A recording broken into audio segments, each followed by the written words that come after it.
Keep going, buddy. Eli, he is a big ball of energy all the time, 24/7. Can't seem to wear the kid out. So Eli does have asthma history, but it hadn't flared up since he was 2 years old. So I headed off on a business trip, and I got the call from my husband, and he told me Eli and I are getting in an ambulance. They said I couldn't breathe and I needed high oxygen. Then I headed straight to the hospital, and seeing him just hooked up to that high flow oxygen, I lost it. He started crying, but he saw me. So that made me feel sad.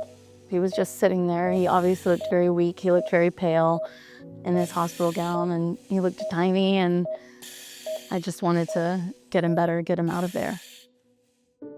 The day that we first found out about Project Sunshine, the pulmonologist came in and he said, Eli's improving, but he was estimating we were going to be in the hospital another 1 to 2 more days.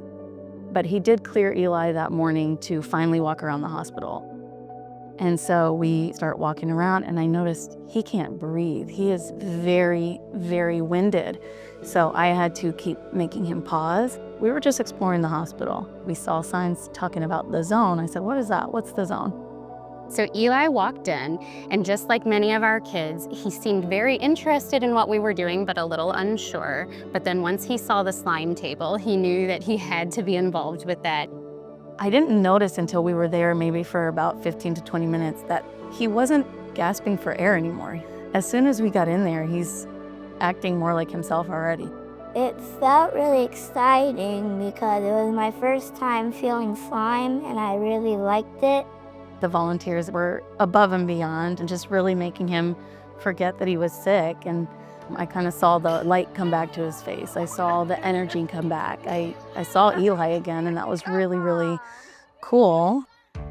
The impact of Project Sunshine's partnership with Children's Healthcare of Atlanta is the consistency with our families and patients. They go from being sad to then having some joy and happiness for those kids who are here for 3, 6, 8 months out of the year, knowing that they're going to see us and see a smiling face and knowing that they'll be able to have an activity. That's what Project Sunshine means to me.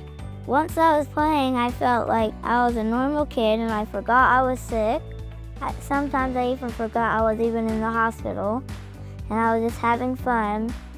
And I noticed when we walked back upstairs, we didn't have to take like one break to get back to the room. So that was a huge difference from just earlier that morning. And then the pulmonologist came in that afternoon and listened to him, and he was like, what did you guys do? Like, you sound great. He said, well, Eli, how would you like to go home today? And then I'm like, yeah, I want to go home because I do not want to miss my brother's birthday. There's a lot of research about play and how it impacts children and how children need it. But sometimes you don't see it as clearly as what happened with Eli. You can see the power of play impacting a child's health very directly with a great outcome. I believe in their mission, healing through play. I saw it, I witnessed it firsthand.